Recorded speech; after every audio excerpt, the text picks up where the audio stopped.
দাদি আখের সব রস নিজেই খেয়ে ফেলে। তবুও তার পেট ভরে না, তাই সে বেচারা গরুর উপর রেগে চিৎকার করে। ভয় পেয়ে গরুটা চলে যায়। এরপর একটা নারকেলের গাছ লাগায় এবং প্রতিদিন তাতে জল দেয়।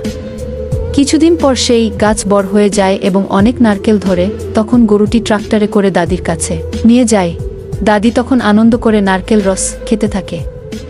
এরপর দাদি গরুটিকে অনেক আদর করে, কিন্তু গরুটি কাঁদতে থাকে, কারণ কেউ এখনো লাইক সাবস্ক্রাইব করলো।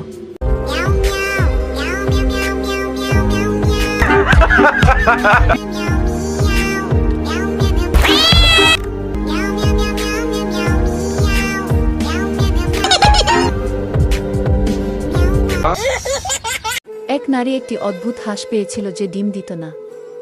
সে তাকে বিশেষ ওষুধ খাইয়েছিল আর হাঁসটি সোনার ডিম দিতে শুরু করেছিল। দিনকে দিন সেই নারী ধনী হয়ে উঠল, কিন্তু যখন হাঁসটি খুব বেশি ডিম দিতে শুরু করলো তখন নারী তাকে বন্ধ করার ওষুধ দিল। হাঁসটি দুঃখিত হয়ে গেল এবং আকাশের দিকে চেয়ে বলল, কেউ সাবস্ক্রাইব করেনি।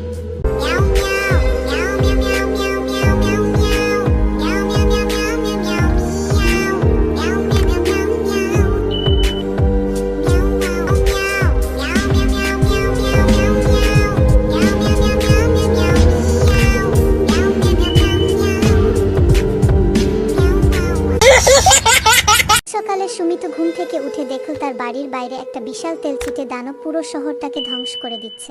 মানুষ ভয়ে দৌড়ে পালাচ্ছে, কিন্তু সুমিত সাহস করে বাড়ির বাইরে এল এবং সেই তেলচিটে দানবের সামনে দাঁড়িয়ে গেল। সুমিত পাহাড়ের চূড়ায় উঠে সেই তেলচিটে দানবের সঙ্গে লড়াই করল, এমনকি সমুদ্রের মাঝেও লড়াই চালিয়ে গেল।